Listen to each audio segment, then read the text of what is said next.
Share market risk gambling அப்படின்லாம் ஒன்றும் கிடையாது. அது எப்படி சொல்கிறதுனா, இப்போ ஒரு ஒரு கம்பெனி ஆல்ரெடி வந்து ரன் ஆகிட்டு இருக்கு. அதோட ஷேரை வந்து பிரித்து கொடுக்குறாங்க. இப்போ ஒரு கம்பெனி வந்து ஒரு ஒரு எக்ஸாம்பிளுக்கு சொல்லலாமே, இப்போ ஒரு ஒரு உங்களுக்கு தெரிஞ்ச ஹோட்டல், இப்போ எங்கள் சென்னையில் இருக்கக்கூடிய ஹோட்டல் வந்து ஒரு நல்லா ரன் ஆகிட்டு இருக்கு. நீங்கள் எப்போ பார்த்தாலும் போய் கூட்டமாக இருக்குது. அவங்ககிட்ட இங்கேயே ஒரு 50 பிரான்ச் இருக்குது. அது இதை தவிர வெளியில் மற்ற மாநிலங்களையும் போய் இன்னொரு 50 பிரான்ச் ஓப்பன் பண்ணணும்னு பார்க்குறாங்க. ஸோ அப்போ ஓப்பன் பண்ணணும்னு பார்க்கும்போது அவங்களுக்கு இன்னொரு 10 கோடி ரூபா தேவைப்படுது.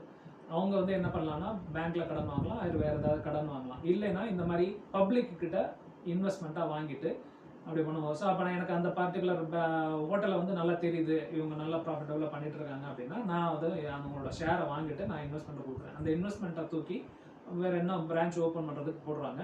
அதுலேயே வர்ற ப்ராஃபிட்டை வந்து நமக்கு ஷேர் பண்ணுறாங்க. அது இல்லாமல்